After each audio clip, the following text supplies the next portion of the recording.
The Economic Policy Institute has some new research out on so-called welfare queens, and it turns out that they're not what you think they are. So the stereotype that has been pushed on us for a long time, probably since Reagan, is that they're lazy, they're parasites, they're moochers, and they're just basically stealing from the well-off, and that's a problem. Well, let me give you some data, and you make up your mind as to whether or not that's true. The International Business Times explains 2/3 of people on needs-based public assistance are either working or have a family member who's working. Additionally, about half of all recipients of public assistance are working full-time. So they explain here that the idea that these people are lazy is just factually wrong. Quote, indolence and apathy aren't driving up the welfare rolls, according to the research.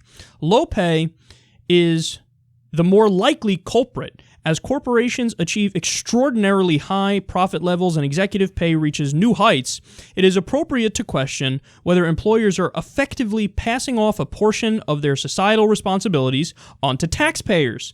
Nearly half of all workers in the agriculture, forestry, fishing, and hunting sector receive help of some kind. That's also the case for more than 1/3 of those employed in the retail trade sector and the entertainment, recreation, accommodation, and food services sector. Okay, so what's the solution? Well, the solution is raising the minimum wage.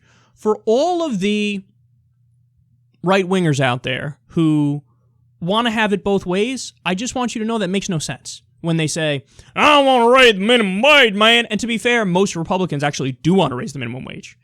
But for the ones who say, I don't want to raise that, and also cut government, cut the social safety net programs, cut the programs that look out for the poor. That's not, okay, what you're arguing for is to make us Somalia.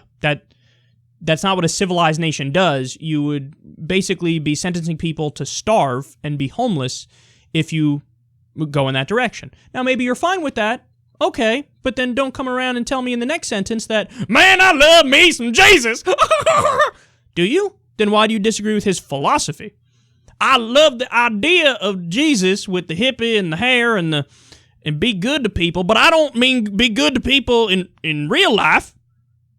Exactly. So please, spare me. But do you know how much money would be saved in tax dollars if we were to raise the minimum wage to a living wage? $45 billion. Because here's the deal. When you have minimum wage workers not making enough money to survive and get basic necessities, just to be okay, what happens? Well, somebody's got to pick up the slack, right? And that's when they turn to the social safety net programs. And the taxpayers fund the social safety net programs. So think about it. If you force the corporations to pay people a fair share in terms of, how hard they work, getting back enough money so they can live, well, then you don't need these people to make it up on the back end by going to the government to make ends meet because they would be making enough money off of their job. So voila, you get to cut welfare, you get to cut food stamps, you get to cut Medicaid, you get to cut the social safety net, you get to shrink government and be more fiscally conservative, and all that's happening is you're making, the owner of Walmart and whatever, all the other corporations, I don't know why I'm blanking on other corporations at the moment, but you just make it so that they have to pay their workers more. That's it. And this idea that they can't afford it, really? Walmart can't afford to tick up the pay an extra $2 an hour for these people? But that's just not true. We know that's not true. Well, it's going to lead to passing off more cost to the customers, man. But we've seen the studies on that. If it increases your average, good from Walmart 8 cents, 9 cents, which is probably more than it really would, are you not going to go there anymore? You can't afford it anymore if you do that? No, what we have right now is a race to the bottom, and we have a system that basically makes it so that the very, very tiny percentage of the population gets super rich, and then they just give crumbs to everybody else who's working for them. Give the peasants a little bit, not enough to survive, make them go to the government to make up the difference and survive. Give the peasants a little bit, and then, okay, everything's all good, look away, look away, look away. Buy Congress so that they don't call us out on that. Fuck that. If you really believe in small government,